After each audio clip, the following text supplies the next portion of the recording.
네, 안녕하세요. 저희 59차 한림 마이스 디스커버리 시작하겠습니다. 어저께 고향 데스티네이션 위크 행사가 킨텍스에서 5번째로 개최가 됐습니다. 아마 와서 보신 분도 계실 수 있고, 그리고 오늘까지 이어졌기 때문에 오늘까지 보신 분들도 계시지 않을까 싶습니다. 저도 그렇고, 여기 지금 오늘 같이 모신 분들, 뭐 주최자이신 이상열 국장님도 계시고, 좌장을 같이 하셨던 분들하고 어저께 있었던 행사에 대해서 랩업하는 시간을 좀 가져보려고 하고 있습니다. 저희 되게 좋은 연사들을 모셔서 이야기를 많이 했는데 그냥 뭐 듣고 끝나는 행사가 아니라 조금 더 구체적으로 이걸 우리가 어떻게 시사점을 도출을 해서 이거를 우리 말스 산업에 한국 말스 산업에 적용을 할 것인가 이런 부분들에 대해서 좀 이야기해보고자 오늘 그 웨비나를 준비를 하게 되었습니다. 먼저 참가하신 분들 소개시켜 드리겠습니다. 5번째 GDW 행사를 주최하고 계시는 고양 컨벤션 뷰로의 이상열 사무국장님 나오셨습니다. 네, 안녕하세요. 이상열입니다. 네, 네, 또 불러주셔서 감사합니다. 네네네. 지난주에는 저희가 이제 뭐 광고 겸 해갖고 사전에 많이 들으시라고 한번 말씀을 드렸고, 그 다음에 2번째 같이 참가해주신 분은 어저께 오스카가 진행했던 마이스 트렌드와 관련된 행사의 좌장을 맡아주셨던 한국 마이스 융합 리더스 포럼의 진홍석 회장님 나오셨습니다. 마이크가 꺼져 계세요. 마이크가 꺼져 계세요. 예, 반갑습니다. 초청해 주셔서 감사합니다. 네, 예, 감사합니다. 반갑습니다. 예. 그리고 뭐 저랑 황 교수님은 여러분들이 다 아실 테고, 황 교수님께서는 세션 4의 메타버스하고 마이스 산업에 대한 그 세션에 대한 좌장을 맡아주셨고, 저는 투어리즘 텍스하고 DMO와 관련된 세션 3의 좌장을 맡았었습니다. 그러면 우선 먼저 제 어제 기조 강연 같은 경우는 제프리 삭스 콜롬비아 대학 교수님이 해주셨었고, 김철원 교수님이랑 김원수 대사님께서 이제 같이 패널 토론을 해주셨는데, 제프리 삭스의 기조연설 세션부터 같이 이야기를 나눠볼까요? 이상열 단장님께 한번 국장님께 그 기조 강연에 대해서 어떻게 생각하시는지 이야기를 좀 같이 들어보도록 하겠습니다. 근데 제가 이제 말씀드리기 전에 하나 좀 솔직하게 말씀을 드려야 될 게 하나 있습니다. 사실은 제가 어제 행사 같은 경우, 오늘 행사 빼고 어제 행사는 사실 중간중간에 어떻게 보면 의전이다 뭐다 이래서 계속 왔다 갔다 하느냐고 맞습니다. 아침부터 오후 마지막 세션까지 하나를 끝까지 제대로 들은 게 없습니다. 그래서 그러시죠. 근데 이제 기조 강연 같은 경우는 다행히 이제 저희가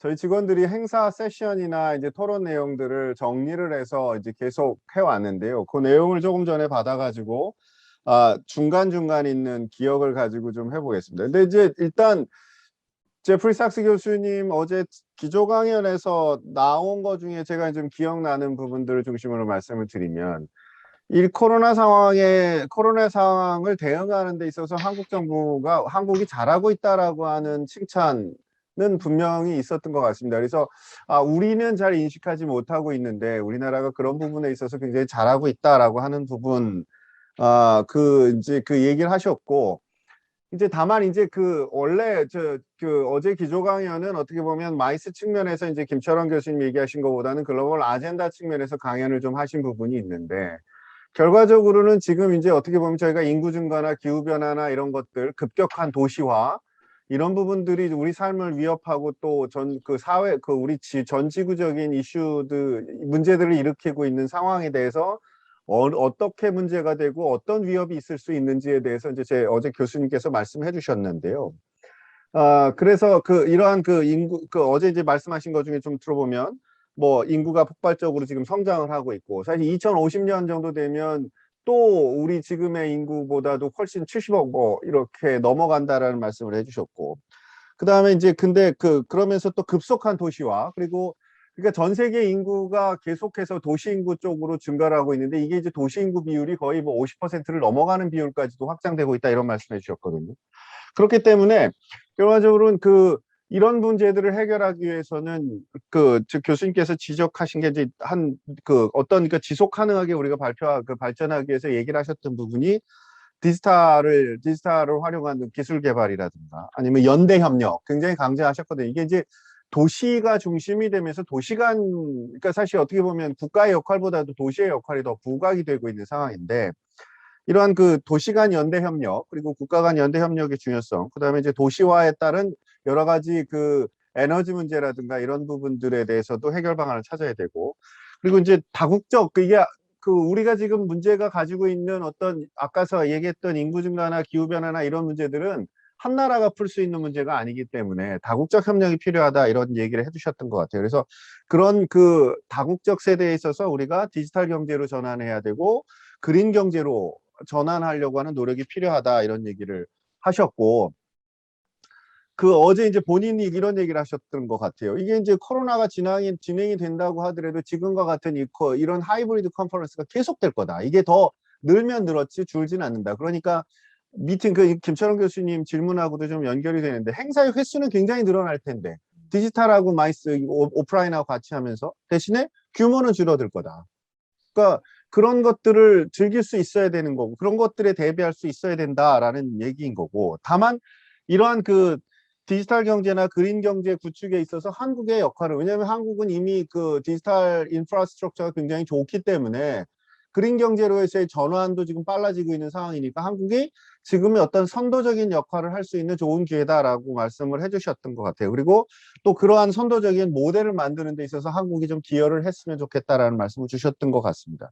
근데 이제 그러기 위해서는 그 어떤 그런 그린 경제나 아니면 디지털 경제로 가기 위한 로드맵을 만들 필요가 있다라고 하는 거고, 마이스 측면에서도 제프리 교수님 어제 말씀하신 것 중에서 저한테 굉장히 와닿았던 건 뭐냐면 코로나 이후에, 그러니까 어떻게 보면 우리가 마이스를 통해서 얻고자 하는 거에 대한 것들이 기준이 달라질 수 있고, 그 다음에 오프라인 이전의 그 팬데믹 이전의 기준이 다시 돌아갈 거다라고 하는 보장은 없는 거니까, 그러니까 그 어떤 그 로드맵 구축하기 위해서는 어떤 구체적인 분석, 그러니까 지금의 상황, 그 다음에 과거에 해왔던 성과지표 이런 것들 다시 한번 분석해서 앞으로의 로드맵을 만드는 데 있어서 근본 자료를 만들 필요가 있다라는 얘기를 해주셨던 것 같아요. 그래서 그 다음에 또 하나는 그 어제 이제 사례로 들으셨던 것 중에 하나가 이제 반기문 총장이 추진하셨던 게 이제 글로벌 대학 네트워크라고 하는 게 있었다고 말씀하셨는데, 이런 것 같이 주변 국가와, 그러니까 적어도 한중일 3개 국가에 있는 대학을 연결하든 한중일 3개국에 있는 여러 분야에 있는 그 산업 간 연대나 이런 그 네트워크 구축을 통해서 연대 협력을 이끌어내서, 그리고 그런 것들을 거기서 얻어진 결과물들을 제도화할 수 있는 노력이 필요하다라는 그런 말씀을 해주셨던 것 같아요. 결론적으로 제가 이제 생각하건데 그 조금 더 곱씹어 봐야 되겠지만 결과적으로 이제 이전에 나라 안에서 이루어지는 것들이 더 이상은 이제 글로벌화됐기 때문에 우리 스스로 해결할 수 없는 문제들이 많은데, 이런 것들은 국제적인 네트워킹을 통해서 연대와 협력을 통해서 방안을 강구해야 되는데, 그런 측면에서 본다면 제 생각에 온라인이 됐든 오프라인이 됐든 마이스의 역할은 더 커질 수밖에 없을 것이고, 그런데 이제 이러한 그 국제적인 연대가 중요해지는 세상에 있어서 그러면 마이스가 어떤 식의 역할을 할 것인가에 대해서는 우리 업계 자체에서도 조금 더 노력을 분석해 볼 필요가 있고 또 고민해 볼 필요가 있지 않나라는 그런 저는 시사점은 얻었다고 생각을 합니다. 네, 어저께 이제 해주신 말씀 중, 뭐, 두 분도 어저께 이제 제프리 삭스 기조연설을 듣고 어떻게 뭐 생각해 보신 게 있으실 것 같은데, 저는 다른 것보다도 지금 뭐 이상혁 국장님 말씀해 주신 한 5가지 정도의 주제를 갖고 지금 이제 세상이나 환경이 변하는 이 부분을 얘기를 해주셨고, 그 과정 속에 한국의 위상이 정말 강화됐구나. 한국이 지금 이 아시아 대륙 안에서 어떤 역할을 해야 되는지에 대한 이야기들을 많이 해주셨던 것 같아요. 그런 관점에서 뭐 마이스를 통해서 한국이 지금 뭐 이야기 나왔던 아시아 내에서의 어떤 협력이라든지 다자간 이런 세대 이 구조 속에서 한국의 역할에 대해서 되게 강조를 많이 해주신 거 아닌가 싶은 생각이 듭니다. 혹시 뭐 황 교수님이나 진 회장님 같은 경우에 또 들으시고 이런 것들은 우리가 한번 논의해봐야겠다 하신 거 있으셨을까요? 어저께 제프리 삭스의 기조연설에. 저 추가로 네. 이상열 단장이 얘기한 거에 그 덧붙여서 얘기할게요. 아마 그 이상열 단장이 왔다 갔다 했다고 하는데 다 들었네 보니까 다 들었고, 아마 겸손해서 얘기 안 하는 것 같은데 그 제프리 삭스 교수님이 고양시를 또 굉장히 칭찬을 했어요. 맞아요. 그 고양시가 내세우는 그 시티 오브 피스라는 부분, 그다음에 또 뭐 인클루전이라는 거, 그다음에 이제 서스테이너빌리티를 내세우는 그런 도시라는 데 굉장히 감명을 받았다 하면서 사실 이런 것들을 도시의 어떤 주요 아젠다로 삼는 도시들이 있기 쉽지 않거든요. 그래서 굉장히 앞서가는 도시다. 그렇게 칭찬을 하셨고, 그다음에 이제 코비드 19을 우리가 대처하는 거에 대해서 미국에 있는 사람으로서 이제 미국에서 매일 환자 발생 수치라든지 뭐 사망자들 이런 것들 봤을 때 한국이 엄청나게 대처를 잘하고 있다. 그런 것들을 세계 석학이 인정을 한 거거든요. 굉장히 칭찬을 또 많이 하셨는데 제가 이상열 단장한테도 얘기했지만 이런 부분을 좀 따다가 네. 별도로 우리 언론한테 좀 나눠줘서 객관적으로 외부에서 석학이 보는 우리나라의 위상이랄까 코비드 19을 대처하는 이런 거에 대한 칭찬들 이런 것들 좀 한번 얘기해봐도 좋을 것 같다라는 생각이 들었습니다. 그래서 어쨌든 전반적으로 한국의 위상이 아까도 아시아에서의 롤이라든지 한중일 어떤 협력을 통해서 이런 세계의 어떤 주도적인 역할을 해주길 바라는 거. 특히 하이테크 분야에서의 한국의 역할들 이런 것들에 기대하시는 부분이 굉장히 크시거든요. 그래서 굉장히 고무적인 그런 어떤 프레젠테이션이 아니었나.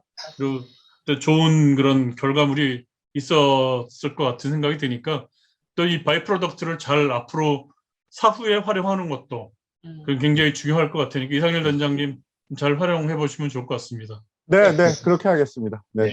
네, 감사합니다. 그다음에 첫 번째 세션이었었잖아요. 우리가 코로나 팬데믹 이후에 마이스 산업의 전망에 대해서 MCI의 오스카 세레데스 CSO 최고 전략 경영자 뭐 이렇게 네. CSO니까 할 수 있을 텐데 저는 사실 뭐 어저께 나왔던 뭐 제프리 삭스 기조연사뿐만 아니라 연사들이 다 훌륭했었는데 오스카 이야기가 정말 일목요연하고 머리에 쏙쏙 들어오고 야, 저 친구 참 진짜 똑똑하다 막 이런 생각하면서 봤거든요. 그래서 우선 내용에 대해서는 세션 좌장이셨던 진 회장님께서 간단하게 요약을 좀 해주시면 어떨까요? 아, 예. 이제 그런 것 같아요. 제가 이제 동영상을 하루 전날인가 뭐 그날 네, 받았는데 맞아요.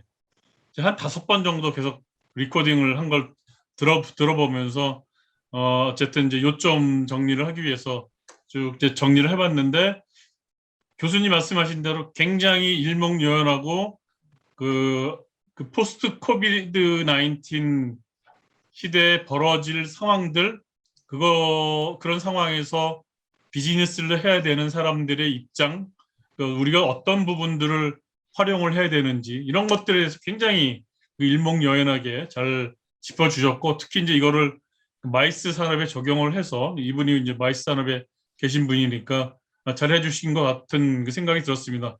근데 이제 한 가지 제가 좌장으로서 생각했던 건 뭐냐면은 쭉 들으면서 굉장히 옳으신 말씀인데 과연 이게 우리나라 상황이 다 맞을까? 라는 부분을 제가 이제 좀 주요 관점으로 이제 봤고요. 그래서 토론에서 이분이 얘기한 거 외에 정말 우리나라 입장에 활용할 수 있는 적용을 할 수 있는 그런 토론들을 어떻게 하면 유도를 해낼 수 있을지 이런 부분들에 좀 주안점을 뒀고 그래서 이제 마지막에는 이제 이분의 말씀하신 것과 토론에서 나온 것들을 잘 조합을 해서 앞으로 코비드 19 이후에 우리 마이스 산업에서 어떤 방향으로 가야 될지에 대한 그런 어떤 전략을 도출해내는 이런 식으로 이제 제가 이제 유도를 했었거든요. 일단 이분이 말씀하신 거를 간략하게 좀 요약을 해보면은 코비드 19이 온 이후에 글로벌 컨텍스트를 봤을 때는 바로 이제 블랙 스완이라는 잘 아시겠지만은 정말 뭐 발생하지 않았을 일이 생긴 뭐 그런 상황이고 그걸로 인해서 이 세상은 정말 과거에는 전혀 다른 인컨시스턴트한 그런 상황으로 가고 있고 언서튼하고 볼러타일한 정말 이런 우리가 예측할 수 없는 그런 세계로 가고 있다. 그래서 이런 상황에서는 과거에 우리가 추구했던 비즈니스 모델이라든지 또는 우리 과거에 우리가 얘기했던 성공에 대한 기준들 이런 것들도 다 의미가 없다는 거죠. 그래서 완전히 새롭게 변화되는 그런 상황에 우리가 적응하기 위한 뭐 전략들, 비즈니스 모델들 또는 그 가치들 이런 것들을 우리가 이제 찾아낼 필요가 있다라는 것이 이제 주안점이었던 것 같고요. 그런 그 언서튼한 그런 상황에서 그런 그 어떤 예측할 수 없는 것들이 오는 여러 가지 그런 상황들이 이제 정부의 지원이라든지 또는 그 에코시스템이 완전히 바뀌었거든요. 비즈니스를 우리가 하는 그런 상황이 완전히 바뀌어 있기 때문에 여기에서 이제 기존의 비즈니스 모델은 더 이상 유용하지 않다는 거죠. 그래서 그러면 우리가 어떠한 비즈니스 모델을 찾아야 될지 이런 부분들, 그다음에 이제 이코노믹 트렌드도 과거와는 다른 정말 그 예측할 수 없는 이런 상황으로 가고 있고 심지어는 이제 탤런트 애퀴지션 그 사람들을 어떤 사람들을 우리가 써야 되는지에 대한 부분들. 과거에는 이러이러한 능력을 가진 사람들이 유능한 사람들이었는데 그 코로나 시대 이후에는 그 유능함이라는 게 또 정의가 달라질 수 있다라는 거거든요. 그래서 이제 그런 부분들까지도 그 우리가 이제 앞으로 그 예측하지 못하는 그런 세상이 벌어지고 있다. 뭐 이런 이제 얘기를 하고 있습니다. 그러면서 이제 이 사람이 얘기하고 있는 그 비즈니스에서 특히 마이스 비즈니스에서 중요한 부분은 인게이지먼트라는 거죠. 그래서 특히 우리가 이제 마이스에서 코비드 19 이후에 온라인을 활용한 마이스를 많이 하고 있는데 이렇게 될수록 그 인게이지먼트가 점점 떨어질 수밖에 없는 그러나 사실은 그 우리 클라이언트들은 더 많은 인게이지먼트를 요구하는 그리고 그 인게이지먼트의 범위도 넓어지는 과거에 뭐 그 클라이언트와 클라이언트가 원하는 그 인게이지먼트였다면 이제는 그런 것들이 아니라 이분이 얘기하는 게 이제 그 인게이지먼트를 넓히기 위해서 빌딩 커뮤니티라는 얘기를 합니다. 그래서 그 우리 주변에 있는 모든 마이스 관련된 스테이크 홀더들 저는 이제 이거를 스테이크 홀더 마이스라는 용어를 쓰는데요. 월드 이코노믹 포럼에서 그 캐피탈리즘의 대안으로 스테이크 홀더 캐피탈리즘이라는 걸 얘기합니다. 그래서 그 과거에 그 어떤 그 대기업만 아니면 돈이 많은 사람만 잘 사는 그런 캐피탈리즘은 더 이상 유용하지 않기 때문에 다 같이 잘 살 수 있는 그런 자본주의를 얘기하고 있거든요. 저는 이제 그거를 이제 차용해 와서 마이스 산업도 그런 식으로 마이스 산업의 모든 스테이크홀더들이 같이 잘 살 수 있고 같이 이런 그 마이스의 효용성을 그 누릴 수 있는 그런 산업이 됐으면 하는데 이분은 이제 그거를 빌딩 커뮤니티라는 식으로 이제 그 표현을 하고 있고 그런 식으로 우리가 이제 그 마이스를 보는 관점이라든지 그런 그 범위가 좀 더 넓어지고 있다는 거죠. 그러면서 이제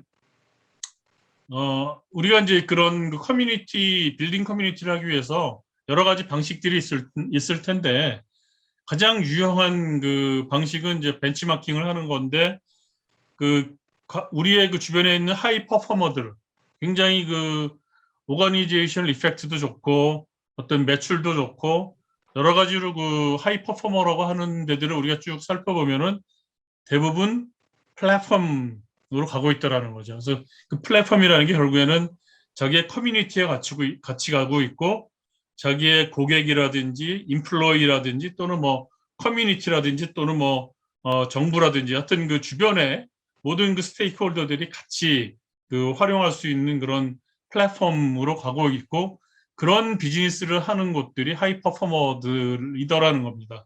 그래서 이제 우리 그 마이스 비즈니스도 그런 식으로 가야 되는데 이제 대부분 이제 그 코스트 코로나 시절에 우리가 생각하는 마이스 산업에서의 어떤 전략이랄까 이런 그 올터너티브 마이스라고 하는 것들을 우리가 지금 온라인이나 하이브리드 마이스를 많이 생각하고 있잖아요. 하이브리드 미팅을 많이 생각하고 있는데 그래서 테크놀로지를 이제 많이 생각하는데 사실은 그 테크놀로지만 가지고는 어떤 새로운 그런 비즈니스 모델이 나오는 것이 아니라 그 전에 우리가 전략적인 사고를 해야 된다. 그래서 이게 굉장히 중요하다는 거죠. 그래서 비전이 무엇인지, 밸류 크리에이션을 어떻게 할 건지, 그래서 비즈니스 모델은 어떻게 만들어 갈 것인지, 그리고 이제 그런 어떤 behavioral analysis를 통해서 이런 그 전략들을 우리가 짜서 그 다음에 이제 그 고객들에게 우리가 테크놀로지를 입혀서 이분들에게 이제 그런 그 더 나은 어떤 비즈니스 모델들을 제시를 해 나갈 필요가 있다. 그렇게 해야 우리 마이스 산업의 어떤 미래가 되지 않겠느냐 이런 얘기를 하는 겁니다. 그래서 이제 이분이 그 마지막으로 강조하는 거는 자기가 우리라면은 일단 그 비즈니스 모델에 먼저 집중을 하겠다는 겁니다. 그래서 현재 우리 비즈니스 모델이 포스트 코로나 시절에 얼마나 유용한지, 우리의 고객이 어떤 것을 원하는지, 그리고 이것들이 좀 더 그 아까 얘기한 것처럼 그 주변에 있는 스테이크홀더랄지 커뮤니티와 같이 갈 수 있는 구조인지 이런 것들을 찾아 나갈 때 마이스의 미래가 있다라는 이런 이 사람의 메시지였고요.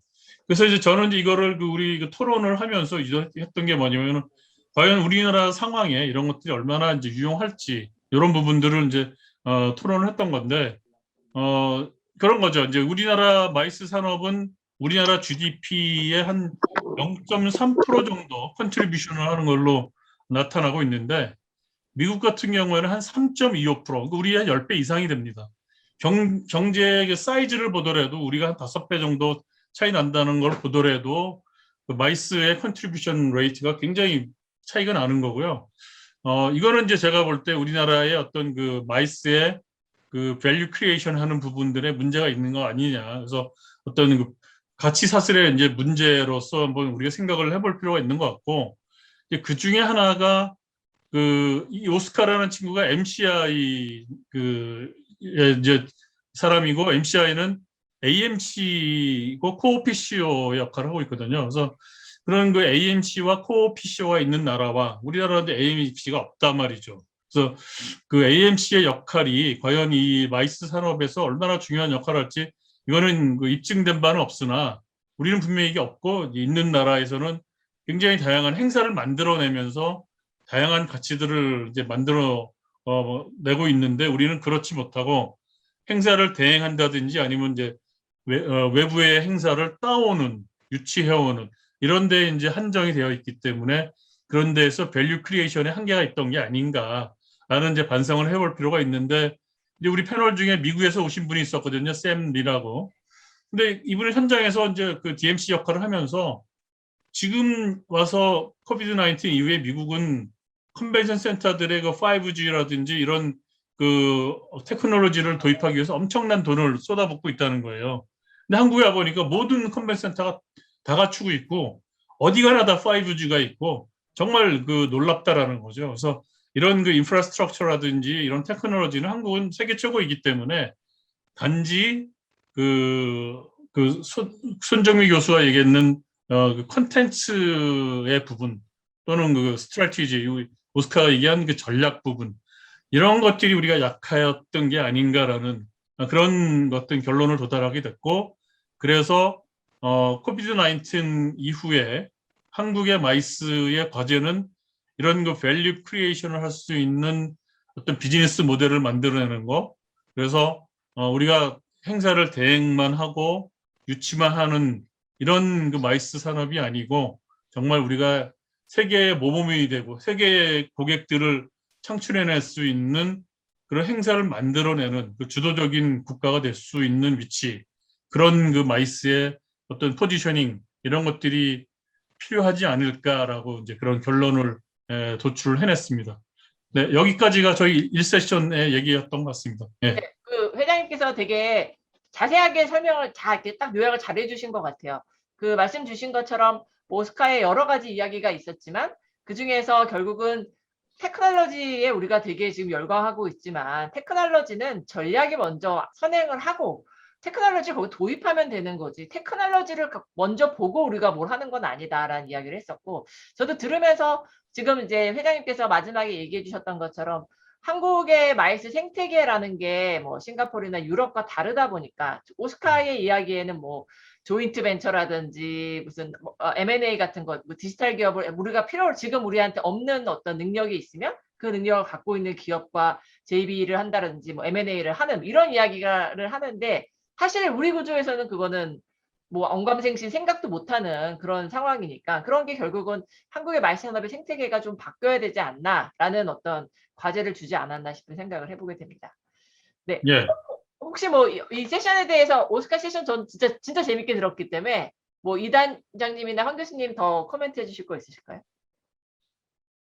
저는 그 세션에 관련해서 뭐 그 아까 말씀드렸지만 많이 듣지 않았는데 저는 이제 아까 저 진 회장님이 말씀하신 그 친구 중에서 그 샘리라는 스마트 네. MC 그분이 썼던 용어 중에 완전히 머릿속에 와닿는 얘기였는데 결국은 이제 팬데믹 이후에 인펄스 미팅의 가치를 어떻게 볼 것이냐 하는 부분에 대한 거를 설명하면서 이분이 뭐라고 얘기했냐면 jab, right hook 이렇게 얘기를 네네네. 했거든요. 맞아요. 예. 근데 저는 그거를 제가 너무 좋게 들었던 게 결국은 온라인이나 이런 걸 통해서 테크놀로지 화상 미팅이나 이런 걸로 해서 잽잽을 날리고 인펄스 미팅은 그 가치가 축적이 됐을 때 한꺼번에 모여서 이렇게 부스팅 시킬 수 있게끔 가야 된다. 이런 얘기를 그 권투 용어로서 하는데 너무 공감했어요. 너무 공감했고 그리고 이제 최근에 어떤 그 토론 자리에서 손정미 교수님이 굉장히 촌철로 말씀해 주시는 부분인데 그건 아까 회장님 말씀하신 생태계 문제하고 전 밀접하다고 생각을 하는데 이게 이제 저는 근본적으로 어떻게 생각하느냐면 대한민국 마이스 산업이 더 이상 어떤 마이스 관광 오리엔티드 되는 그런 패러다임에서 네트워킹 비즈니스라고 하는 본래의 목적으로 옮겨가야 이게 산업과 산업을 연결하고 사람과 사람을 연결하는 그 기능으로 갔을 때 컨텐츠도 발생하고 마이스의 기회도 더 많이 생기는 거지. 그냥 산업에서 산업과 산업 간 연결하는 융합의 시대임에도 불구하고 그 연결고리의 역할을 그리고 연결고리에 있어서의 마이스의 역할 그리고 그걸 통한 비즈니스 그거에 관련된 비즈니스 모델들을 만들어내지 않는다면 못한다면 한국은 계속해서 외국 사례를 보면서도 반면 교사에 삼지 못하는 그런 상황이 계속될 수밖에 없다는 거라고 저는 생각을 하거든요. 그래서 지금이라도 MCI 제가 있어봤지만 MCI는 케이스 스터디라는 거를 계속해서 홈페이지에 올리는데 거기에 보면 이런 게 많습니다. 자기들이 클라이언트에 있는 어소시에이션을 발굴해서 MCI가 가지고 있는 능력들, 네트워킹 기술이나 이런 걸 접목시켜가지고 행사를 키우고 거기서 얻어지는 밸류, 경제적 가치나 아니면 그런 것들을 주도적으로 MCI 자체가 가져가고 그걸 또 코어피시화하는 작업들. 이걸 MCI가 굉장히 많이 하고 있거든요. 근데 과연 제가 알기로는 우리 최태형 회장님 계신 인터컴에서도 그런 사례들을 지금 시도하고 계시는 걸로 알고 있고 한두 가지 성공 사례도 나오는 거 알고 있는데 이런 걸 더 권장하고 이런 거를 더 지원할 수 있는 그런 시스템을 만들어줘야 그리고 이카에 보면은 2018년도인가부터 위원회 중에 하나가 아예 챕터에 어소시에이션 오거나이저 챕터가 있습니다. 협회 챕터가 있는데 이처럼 마이스의 저희 산업의 범주에 서플라이 체인뿐만이 아니고 공급자, 수요자 측면의 어소시에이션도 같이 포함시키는 게 돼야만 이게 지속 가능한 마이스 생태계가 될 것이라는 생각이고 오스카가 얘기한 그런 전망이나 시스템이 먹히려면 우리나라 산업 생태계가 아마 그런 쪽으로 전환이 되어야 되지 않을까라는 생각은 저는 그런 생각이 들었습니다. 네. 감사합니다. 그리고 이제 두 번째 세션은 JMIC의 카이 하텐도르프의 레거시에 대한 이야기를 했었습니다.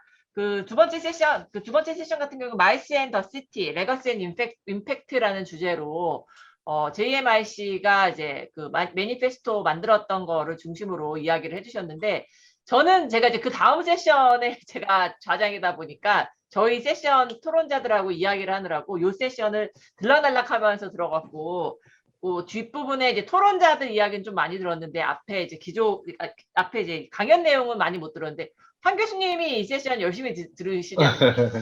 예, 뭐 앞에 그 두 세션 아주 얘기 재밌게 잘해가지고 좀 그렇긴 한데, 어쨌든 그 마이스가 그 도시에 어떤 주는 뭐 방법이랄까, 그 5가지 얘기를 좀 했죠. 그래서 어떤 릴레이션십 얘기, 그 다음에 이미지 앤 레퓨테이션, 그리고 디지털화, 그 다음에 이제 여러 가지 서스테이너블 관련한 뭐 그런 얘기들을 좀 하면서 이제 그 주로 많이 얘기했던 게 비즈니스 이벤트인데, 그 중에서도 레거시와 임팩트에 대한 얘기를 많이 했습니다. 실은 오늘도 제가 풀리 그 들었는데, 오늘도 그 임팩트하고 레거시에 대해서 많은 이제 얘기들이 있었고, 아마 그 심지어는 이걸 또 구분하는 어떤 또 발표자가 그런 얘기도 해줬는데, 그래서 그것에 대해서 좀 얘기가 많았습니다. 그래서 대략 뭐, 제가 이 얘기 많은지 모르겠는데, 레거시는 주로 이제 뭐, 어떤 지역에 대한 효과랄지, 어떤 요런 것들이라고 하면, 임팩트는 산업을 주도한다, 또 산업을 리딩할 수 있는, 그런 어떤 파워, 뭐 이런 거를 갖게 하는 것이다. 그래서 뭐 좀 애매하긴 한데, 그래서 그거에 대한 얘기가 좀 많았고요. 이제 그, 특히 우리 그 대구 김성태 이제 사무국장이, 상당히 그 대구 사례를 얘기하면서, 대구의 레거시에 대한 자기들이 만들었던 화이트 페이퍼에 대한 간략한 그 토의가 좀 있었습니다. 그래서 대구가 지금까지 이 마이스를 통해서 어떻게 그 대구시에 대구 뷰로가 기여를 해왔는지 하는 데 대해서 내용을 좀 잘 좀 설명을 했었고요.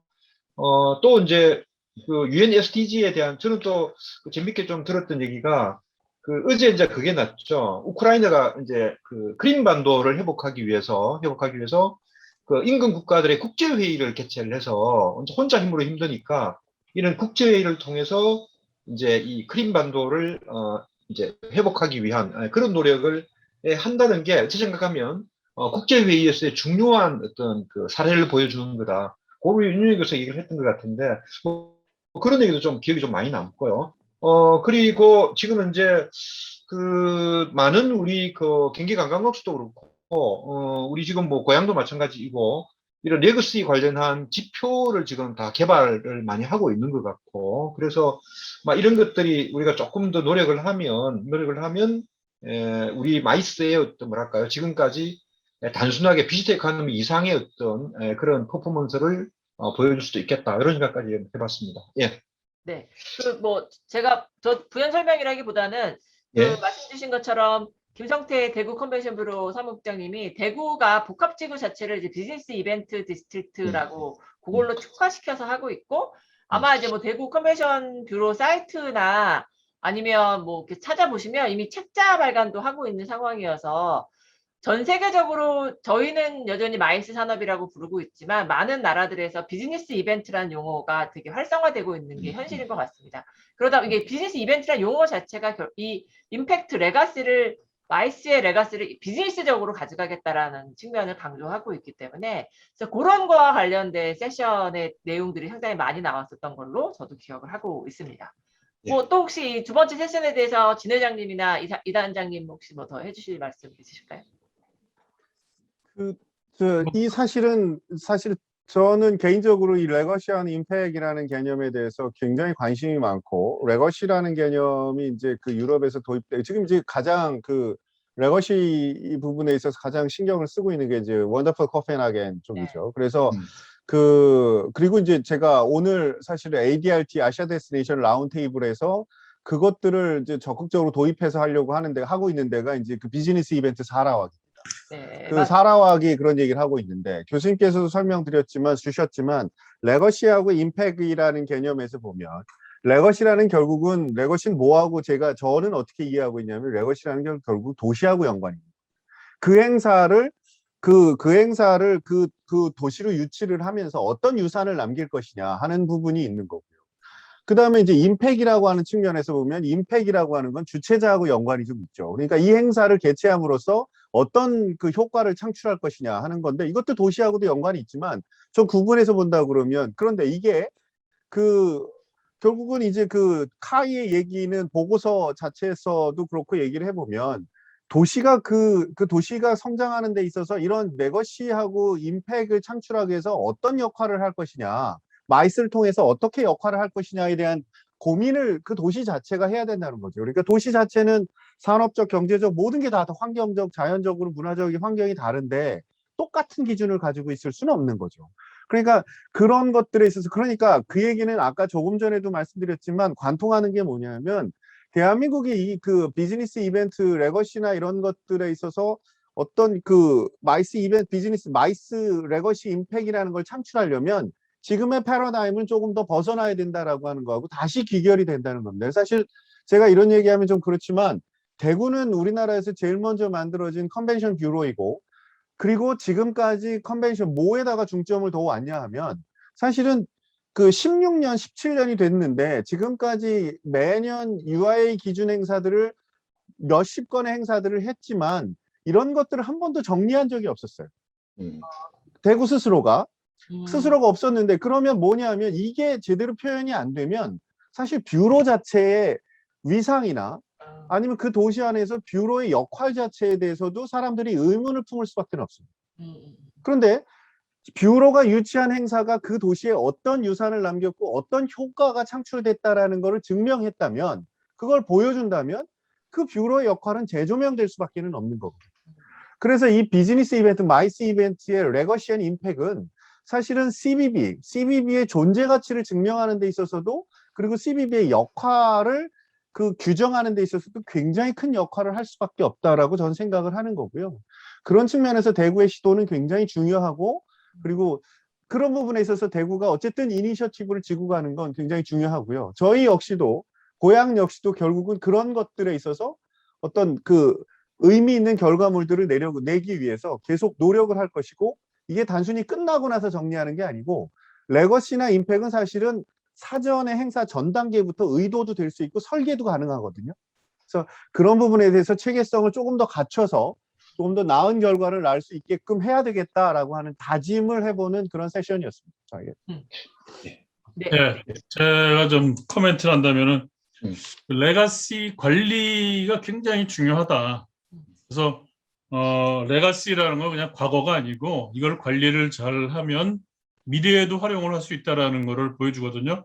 그 김성태 국장이 자기네 그 레가시 관리한 거를 백서를 얘기하면서 세계 뇌신경 과학회인가요? 뭐 하면서 일단 그 대구의 행사를 유치할 수 있는 범위가 달렸다 그러죠. 네. 그래서 그런 사례들을 가지고 정말 이제 큰 행사들을 유치할 수 있도록 이제 그렇게 이제 변화가 됐는데 그 레가시 관리를 잘 하고 그런 것들을 이제 그 어떤 미래에 활용할 수 있는 그런 그 이제 활용을 했기 때문에 그렇게 가능하지 않았는가 이제 생각이 들고 이제 그런 이제 생각을 하면서 제가 이제 최근에 그 마이스 데이터 관련한 프로젝트에 좀 관여를 하게 됐었는데 관광공사에서 우리 마이스 데이터 관리하잖아요. 근데 여전히 그 예전과 똑같은 그런 기준을 가지고 이제 마이스 데이터를 이제 퍼포먼스를 관리를 하고 있더라고요. 그래서 제가 이제 항상 얘기하는데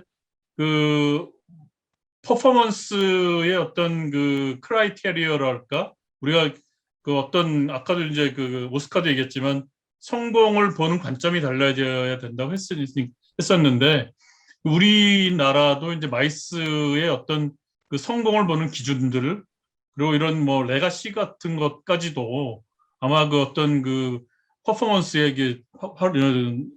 사용을 할 수 있을 정도로 우리가 이제 보는 그 성공의 기준들이 좀 더 포괄적이어야 되고 또 좀 어떤 가치 중심으로 가야 되지 않겠는가 이런 생각도 한번 해봅니다.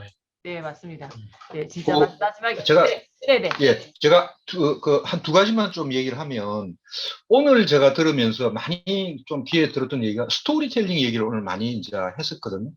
근데 이 우리가 레거시나 임팩트를 얘기할 때 스토리가 들어간 레거시를 찾아내야 된다. 저는 상당히 그게 좀 중요한 얘기인 것 같아요. 그냥 우리가 생각할 때 너무 아무래도 우리 생각해보면 좀 경제적이랄지 이런 부분에 좀 초점을 맞추는데 스토리가 들어간 레거시 이런 것들이 좀 찾아야 되겠다 이런 생각을 좀 했고요. 또 한 가지는 뒤에 또 누가 얘기했는데 되게 슬픈 얘기인데 지금 전국에 있는 우리 컨벤션 뷰로에 이게 컨벤션 뷰로가 대부분 다 지금 관광공사나 관광재단으로 들어가고 있거든요. 지금 이게 어떻게 된 건지 더 우리 이 마이스 입지가 더 좁아지고 있다. 뭐 그런 생각을 좀 개인적으로 좀 해서 약간 좀 서글프네요. 이런 얘기를 한다는 게. 이제 또 우리 김성태 국장이 본인 스스로 또 그런 얘기를 해서 좀 뭐 그런 생각 얘기를 좀 해봅니다. 예. 네. 이제 그렇게 해서 두 번째 세션이 끝났고, 이제 세 음. 번째 세션은 제가 좌장이었고, 아까 말씀드린 것처럼 이제 투어리즘 텍스하고 DMO에 대한 세션이었었습니다. 그래서 그룹 나우의 시네 융거스타드라는 분이 전반적으로 이제 자기가 이제 재작년에 유럽에 있어서의 그 기관들, 이런 기관들이 모아놓은 통계 자료 이런 것들을 갖고 연구를 했다. 그래서 텍스라는 부분에 실제로 DMO가 운영되는 데 있어서 관광세라는 부분들이 우리가 도입이 돼야 되지 않겠냐. 뭔가 도시를 홍보하고 그다음에 여기 찾아오는 사람들한테 더 나은 인프라를 제공한다든지 이렇게 하기 위해서는 뭔가 수입이 있어야 되고 예산이 필요한데, 그런 부분에 있어서 조금 관광세라는 것들이 뭐 어떤 특정 지역엔 있고 없고 이런 것들이 차이가 있다 보니까 그거에 대한 조사를 하셨다라고 얘기를 하시면서 쭉 이야기를 해주셨어요. 그래서 관광세라는 부분이 7가지 정도의 역할을 할 수 있다. 우리 관광 분야에서. 첫 번째는 이제 일반 공중을 대상으로 해서의 어떤 레비뉴의 역할을 할 수가 있고, 두 번째는 관광객 수를 제어하는, 이제 관광세라는 게 도입이 되는 많은 도시들이 대개는 오버 투어리즘이 있는, 그러니까 관광과 관련된 관광객들이 관광 행위를 하는 거에 세금을 낼 수 있을 정도로 관광객이 많다라는 이야기이기 때문에, 그런 부분에 있어서는 뭐 시즈널이 됐던 너무 유명한 곳이 됐던 관광객을 통제할 수 있는 부분들이 있을 수 있고, 그다음에 코로나나 이런 상황에 구제의 역할을 또 이런 세금에서 걷어들인 그 금액을 갖고 활용할 수가 있고, DMO가 마케팅하는 데 이 금액을 사용할 수가 있고, 다섯 번째로 관광에 있어서의 혁신이라든지 교육 이런 것들에 대한 프로그램을 만드는 데도 쓰일 수 있고, 여섯 번째가 그 관광과 관련된 지역에 대해서 재생을 할 수 있는 보존이라든지 보호라든지 새로 개발한다라든지 이런 부분들에 활용이 될 수 있고, 마지막에는 우리가 지금 코로나 때 뭐 취소되는 행사나 이런 것들에 대해서 보험 이런 이야기가 지금 많이 나오고 있는데, 그런 보험과 같은 측면에서도 활용될 수 있다. 그래서 관광세, 유럽 같은 경우에는 관광객들한테 그냥 무조건 관광세 도입에 대해서 물어봐서는 관광하는 소비자 입장에서는 나한테 내가 그냥 10만 원이면 관광할 수 있었는데 이거를 뭐 11만 원 내라, 그런 것들은 받아들이기가 어려울 수 있지만, 환경이라든지 오버 투어리즘에 대한 이야기들을 하면서 네가 하는 거에 대해서 호텔에 숙박세를 숙박하는 것마다 1불, 2불을 더 낸다라든지, 아니면 환경과 관련된 부분에 있어서 약간 아주 작은 돈이지만 그런 걸 내라라고 하면은, 그런 부분들에 대해서 설문조사를 했더니 되게 긍정적으로 반응이 나온다라고 해주셔서, 우리가 관광세의 도입과 관련된 부분들에 대한 어떤 적극적인 논의가 필요하겠다. 그런 이제 그 내용을 갖고 쭉 발표를 해주셨어요. 그래서 이와 관련돼서 저랑 같이, 사실 저희 세션에서는 이제 세션을 준비하면서 같이 토론하시는 분들하고 사전에 좀 걱정을 했었거든요. 세금 너무 어렵다. 그리고 관광세 우리나라 가능할까? 하면서 토론자들하고 이야기하면서, 세션 우리 1시간 토론해야 되는데 1시간 토론할 수 있을까? 막 이런 이야기 했었는데 시간이 오버될 정도로 이야기가 많았었습니다. 첫 번째 보면 이제 제주도의 조진훈 컨벤션 뷰로 팀장님이 나오셨었는데, 제주도 같은 경우에는 우리나라에서 가장 핫한 관광지이고, 코로나 상황 속에 가장 많은 관광객들이 지금 오고 가고 있는 그런 도시이기 때문에, 제주도 같은 경우에는 환경과 관련된 관광세금을 지금 좀 도입하려고 생각하고 있다. 이런 이야기를 해주셨고, 근데 이제 지금도 제주도 같은 경우에는 그 관광과 관련된 세금을 받는 부분들이 있는데, 관광진흥기금이 작년 2019년도에는 598억이 거쳤는데 2020년도에는 코로나나 이런 걸로 인해서 결국은 이제 많은 관광객이 왔지만 이 598억에 구성하고 있는 거에 가장 큰 포션이 카지노라는 거예요. 카지노 관광객이 줄고 카지노 업장에서의 세수가 줄다 보니까 598억이 그냥 500억 정도로 준 게 아니라 28억으로 줄었다. 이런 이야기를 해주면서, 우리나라가 관광진흥기금이라고, 우리는 출국세만 지금 현재 있는데 거기서 어쨌든 걷어들이는 그 세수를 활용하는 데 있어서 구조적인 문제가 있지 않냐라는 이야기를 좀 해주셨었습니다. 그래서 그 부분이 저는 되게 인상 깊게 많이 왔었던 것 같고, 두 번째 이제 저희 경기도의 건나경 의원님이 나오셔갖고, 건나경 의원님이 사실 완전히 정리를 쫙 해주셨어요. 우리나라에서는 아직 시기상조다. 관광세라는 거를 받으려면 이거를 입법을 해야 되고 하는데 전반적인 국민의 정서상 관광세를 받는다라는 것 자체가 설득되기가 쉽지 않다. 그거를 설득하기 위해서는 설득을 하려면 형평성이나 이런 게 다 똑같고 모든 지역이 다 관광세를 받아야 된다라고 할 때 어떤 지역은 제주도 같은 데는 엄청 많이 거칠 테고 사실 뭐 안산 이런 데 관광이 없으니까 그런 데는 이 형평성의 문제, 위헌의 소재도 있을 수 있고 지금 코로나 정서상 관광객이 돌아다닐 수 없기 때문에 지금과 같은 상황에서 관광세를 받는다라는 것은 상당히 어렵다. 그리고 관광세를 받기 이전에 어떤 이런 관광업의 효용 자체를 높여야 된다. 뭐 이런 이야기를 많이 해주셨었습니다. 뭐 그다음에 이제 대전 한희정 팀장, 대전 컨벤션 뷰로 대전 마케팅 공사죠. 대전 마케팅 공사의 한희정 팀장님하고 또 마지막에 누구셨죠? 갑자기 생각이 안 나요. 미칼리스. 미칼리스, 미칼리스하고 이병태 교수님, 경기대 김병철 이병태 교수님. 교수님하고 전주대학교에 있는 미칼리스라고 그리스하고 유럽에서 DMO 활동을 많이 하신 분이셨는데 그분들도 이제 뭐 이병철 교수님 같은 경우에는 관광세가 만약에 도입이 된다면 그걸 갖고 관광 분야의 R&D에 좀 투자를 많이 했으면 좋겠다. 이런 말씀을 해주셨고 미칼리스 같은 경우에도 관광과 관련돼서 DMO가 활동하는 데 있어서는 관광세의 도입 같은 것들을 생각해 봐야 된다. 뭐 이런 이야기를 해주셨습니다. 그래서 제가 전체 이제 세션을 들으면서 관광세라는 부분에 있어서 우리가 이거를 아까 앞에서 나온 것처럼 컨벤션 뷰로들이 지금 지방의 관광재단이나 관광공사로 대부분 다 흡수가 되고 독립적으로 있는 곳이 고양, 뭐 경주, 대구 뭐 몇 군데 없어요. 그러다 보니까 자꾸 이제 이 위상이 좀 줄어드는 부분들이 있고 관광재단이나 관광공사로 흡수된 그런 곳들 같은 경우에는 관광이라는 큰 영역에 묻혀가는 이런 상황 속에는 저희만의 어떤 예산을 확보하는 데 있어서 지금은 현재 되게 어렵기 때문에 꼭 관광세가 아니더라도 DMO가 조금 자유롭다라는 표현 좀 이상할 건가요? 좀 더 적극적으로 이렇게 활동하고 마케팅할 수 있는 자금을 모을 수 있는 그런 어떤 소스를 찾는 거에 있어서는 저희가 좀 노력을 해볼 필요가 있지 않겠냐라는 생각을 해봤었습니다. 아마 이 세션에 대해서도 구성하신 이상열 국장님께서 가장 많이 관심이 있으실 것 같은데 국장님 의견 먼저 듣도록 하겠습니다.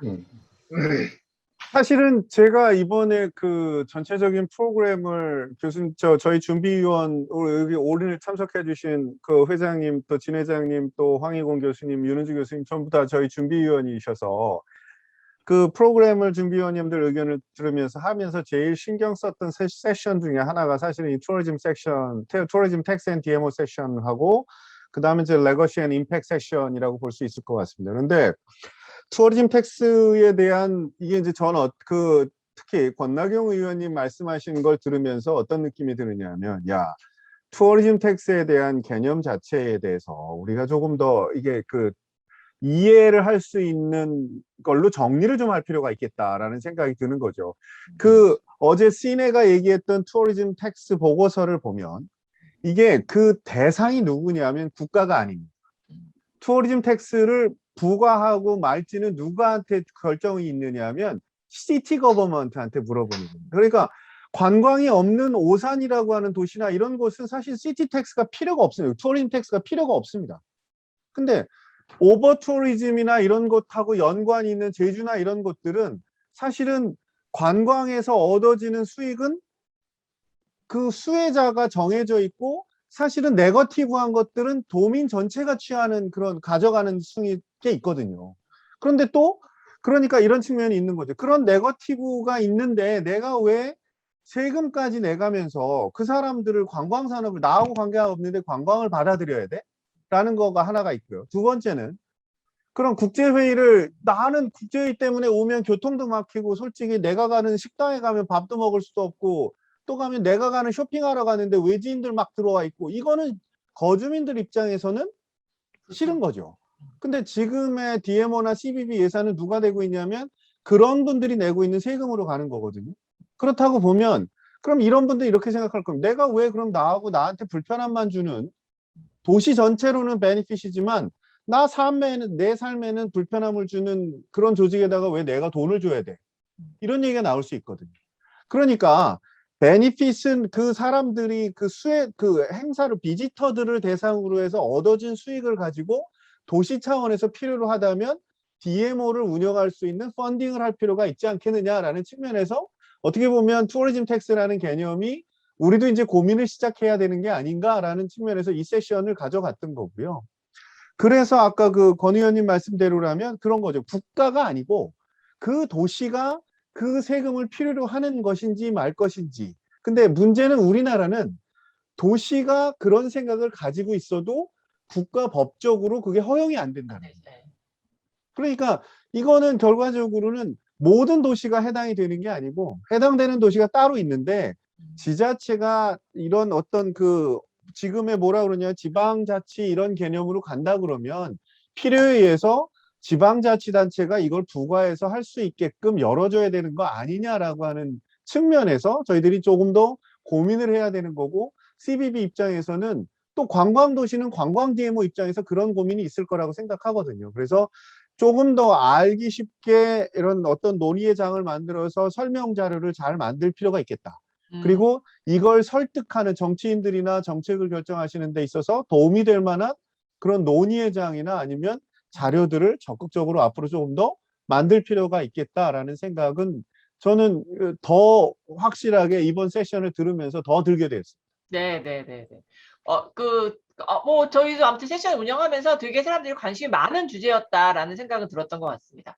혹시 우리 호텔세에 대해서 항상 주장하셨던 황 교수님 뭐 더. 예, 예. 그 제일 핫하게, 그리고 특히 우리 건나경 의원이 정확하게 얘기를 해주시고, 그래서 정말 이번에 많이 배웠습니다. 많이 배웠고, 다한테 말씀을 주셨고, 근데 이제 우리 마이스가 그렇잖아요. 그죠? 그러니까 투자자하고, 그러니까 돈을 지불하는 투자자하고 수혜자가 다른 산업이잖아요. 투자는 대부분 뭐 정부나 아니면 지자체에서 투자를 하고, 그 수혜자는 뭐 호텔이거나 이렇잖아요. 관광 뭐 이런 쪽 있잖아요. 그죠?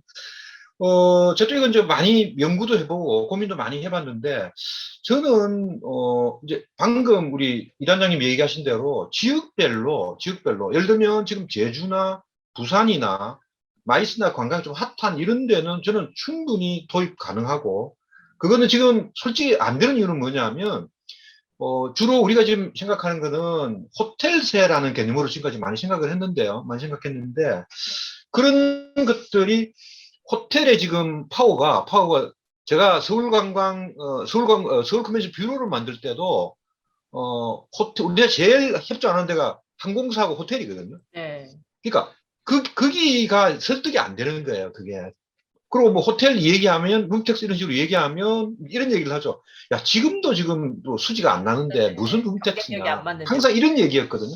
근데 나는 그런 부분도 요번에 얘기를 들어보니까 이거는 우리가 좀 노력하고, 이거는 뭐 어떤 국가의 뭐 국가적인 법이 아니고 이거는 지자체 단위로 일종의 조례 수준이거든요. 그러니까 그런 식으로 좀 접근을 하면, 내가 이번에 들으면서 상당히 정말 제대로 연구를 해봐야겠다 생각을 좀 개인적으로 많이 했습니다. 네. 네. 상당히 유익한 토론이었습니다. 정말. 예. 진 회장님도 네. 혹시.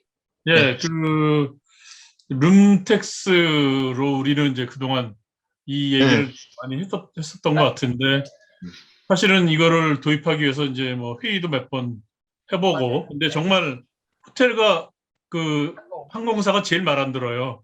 부르면 잘 나타나지도 않고, 그리고 뭐 다들 죽겠다고 하고 있고. 근데 특히 지금 이 코로나 상황에서 이 룸택스, 그 투어리즘 텍스가 나온 게 사실은 시기적으로 좀 굉장히 안 그렇죠. 맞긴 하나, 이제 예. 장기적으로 생각을 한다면은 이거는 정말 연구를 해야 되는 분야이다.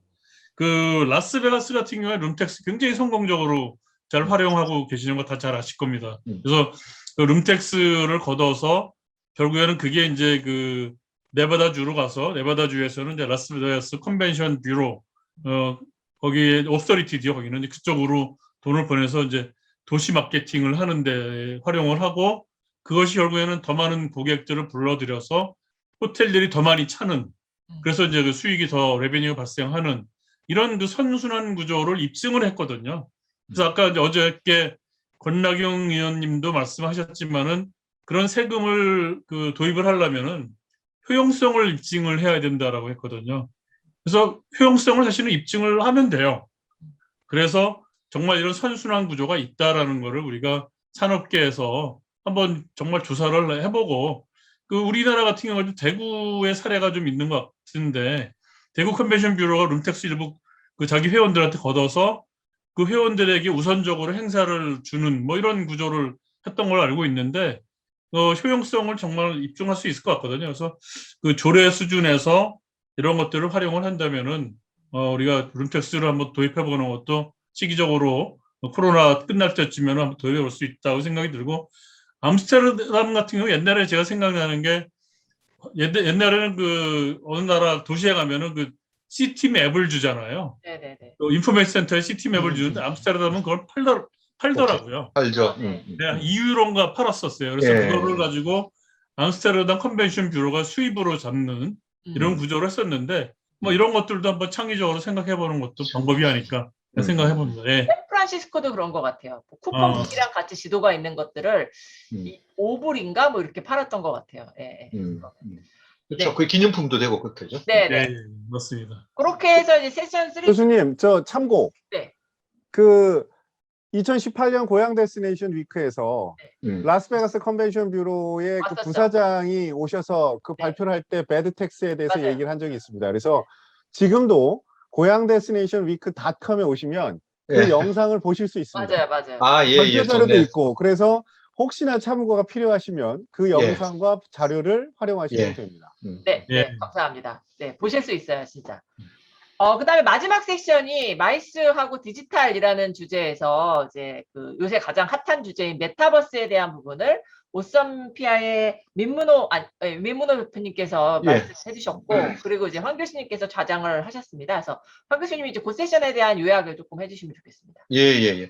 그 시간도 많이 됐는데 네. 제가 딱 한마디 들으면 지금까지 메타버스에 뭐 우리 뭐 많은 이제 뭐 우리 웨비나에서도 다루기도 하고 또 우리가 많이 이제 이렇게 얘기도 들었는데 어제 이 세션이 가장 좋았던 것 같아요.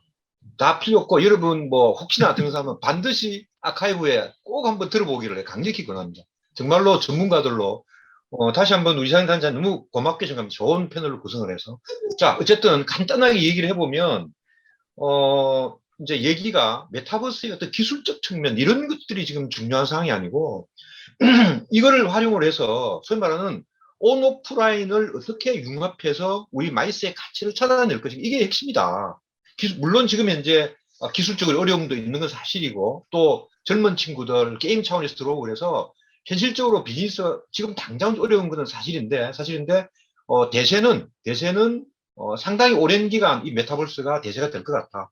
그래서 우리 입장에서는 이거를 오프라인 위주인 우리 마이스에 이 메타버스라는 온라인 또 디지털 월스를 도입을 해서 새로운 것을 어떻게 만들어낼 것인가. 이게 이제 가장 핵심이다.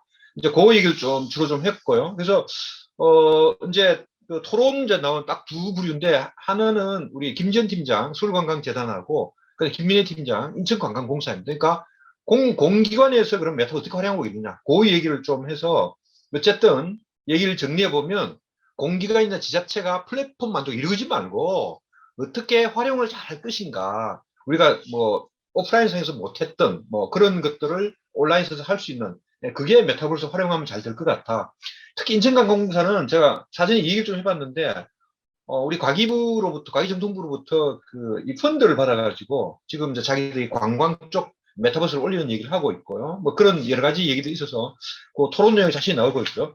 실제 이제 또 정말 가치 있었던 것은 토론자 기업체 메타버스 업체 두 분인데 그 안호준 이사라고 올림플래닛이라는 회사인데 이분이 아주 좋은 얘기를 많이 해줬어요. 제가 말씀드렸던 온 오프라인의 그 어떤 융복합을 통해서 어떤 시너지 이펙트를 내야 된다. 그게 제가 볼 때는 메타버스 가장 중요한 역할이다. 뭐 그런 얘기를 좀 했고 특히 뒤에 어떤 얘기를 해줬냐면 전시회 갔을 때 만약에 우리 전시회 참가를 한다고 하면 오프라인 컨벤션도 마찬가지겠죠. 참가하면 우리 포스트 투어나 투어 같은 거를 메타버스로 같이 엮어주면 상당히 효과가 있을 것이다. 뭐 그런 얘기를 했고, 그 다음에 또 하나는 우리 이 망원경 같은 거를 이제 보면 이제 그거를 메타버스로 활용하게 되면 봄, 여름, 가을과 관계없이 그 내용을 충실히 설명할 수 있다. 그런 이제 사례를 좀 얘기를 했고요.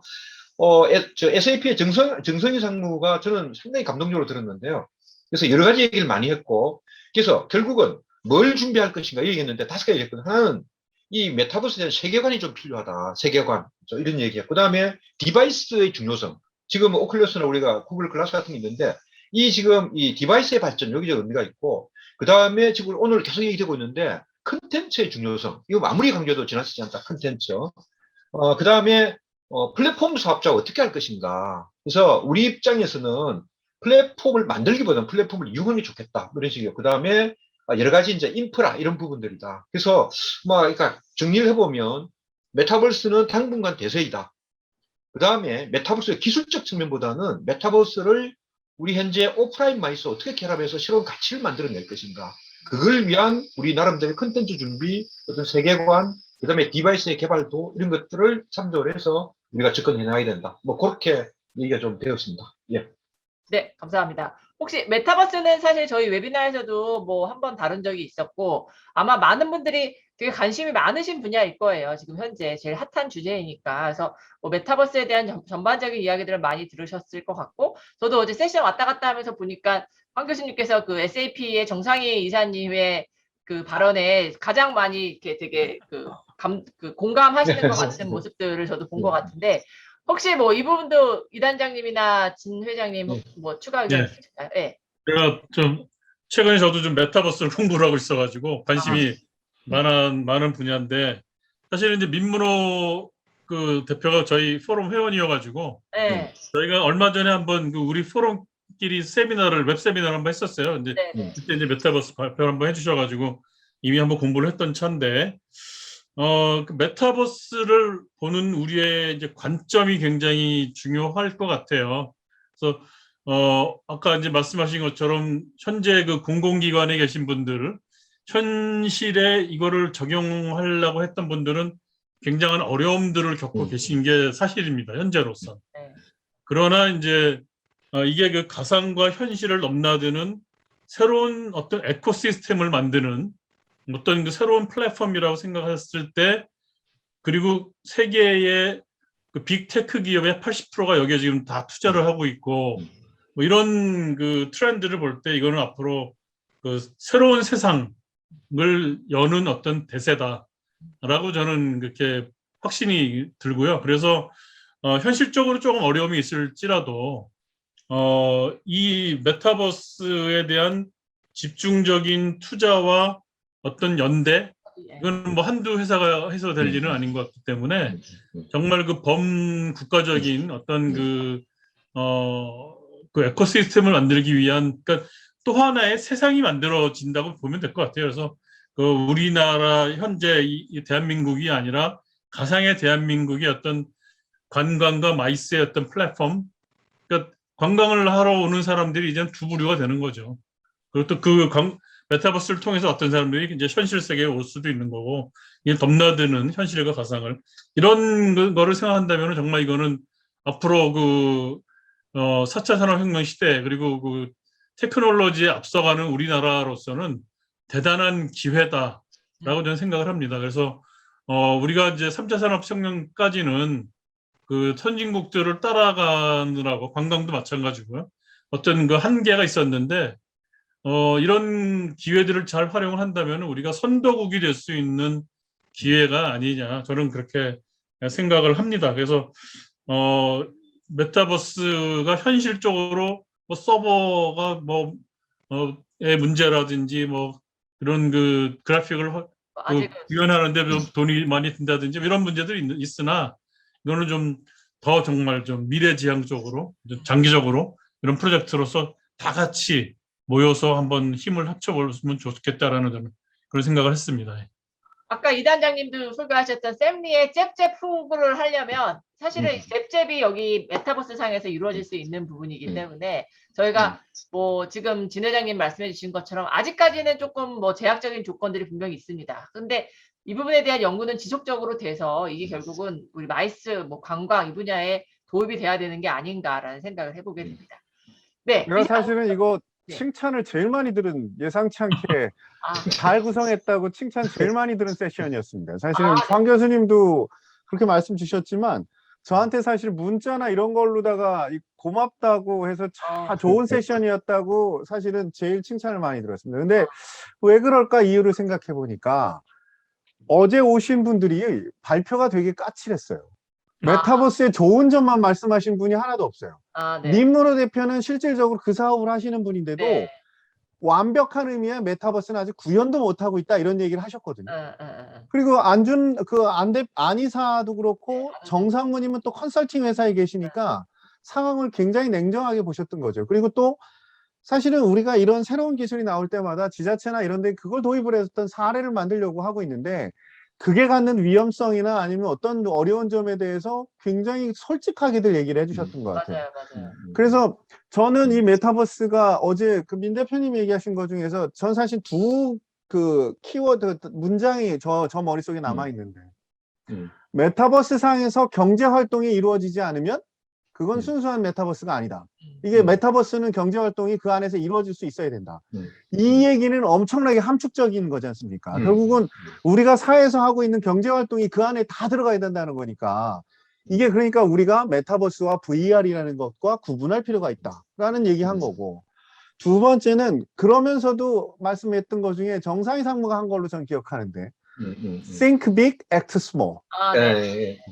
그게 정확한 진단이 아닌가 싶거든요. 그리고 정확한 말이라고 생각을 해서 메타버스를 구현하기 위한 큰 그림을 그려놓고 작게 기술의 발달에 맞춰서 해나갈 필요가 있다. 이 얘기를 한 것 같아서 그런 의견을 뭐 황 교수님 잘 도출해 주신 거니까 그런데 오히려 발표자의 냉철한 발표, 그 다음에 토론자들도 가감 없이 어려운 점이나 이런 것들을 솔직하게 하시면서 우리가 메타버스에 대한 방향성을 인식이나 방향성을 그냥 제대로 볼 수 있는 계기가 아니었나라고 하는 생각 때문에 덕분에 칭찬은 제가 많이 들었습니다. 예. 제가 한 가지 덧붙이면 그 정상문과 민수가 얘기를 했는데 지금은 경쟁할 때가 아니고 지금은 협력할 때이다는 맞습니다. 얘기가 저는 정상희 상무가 상당히 일리가 있다고 생각을 했습니다. 뭐 아마 제가 보기에는 마이스 협회 차원이든 아마 그런 메타버스에 대해서 정말로 커뮤니티 같은 것을 구성할 필요가 있겠다 생각을 개인적으로 좀 했습니다. 예. 네.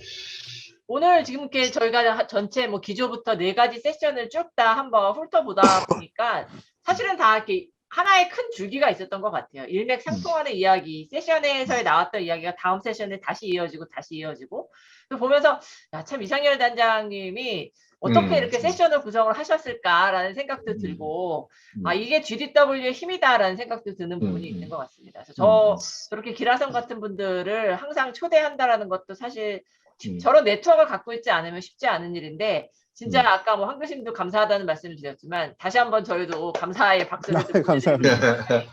네.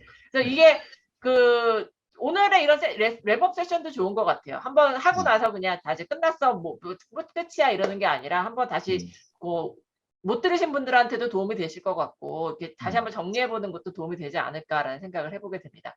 오늘 이제 시간 너무 많이 네. 그거 오늘도 하루 종일 했었는데 네, 오늘 내용도 상당히 좋았습니다. 도시별로 주로 지속 가능성 얘기들이 많았는데 우리 이담에서 발표를 하셨는데 제가 보기에는 각 도시에 계시는 공무원분들 또 우리 뷰로나 이런 관광공사나 이런 분들이 꼭 한번 오늘 얘기를 들어보면 상당히 많이 도움이 좀 될 것 같아요. 오늘도 되게 내용이 좋았습니다. 네. 원래는 이제 그 내용까지 조금 오늘 같이 하려고 했는데 시간이 너무 많이 지나가서 지금 많이 되겠다. 그렇게까지는 오늘은 못할 것 같은 생각이 드는데 아무튼 고양시의 마이스 산업뿐만 아니라 대한민국 마이스 산업을 업그레이드 할 수 있는 그런 기회가 아니었나 싶은 생각을 해보게 됩니다. 네, 그러면 오늘 여기까지 저희 진행을 마치도록 하고 마지막으로 또 다시 한번 이상열 단장님과 고양시에 감사의 말씀을 드리면서 끝내도록 하겠습니다.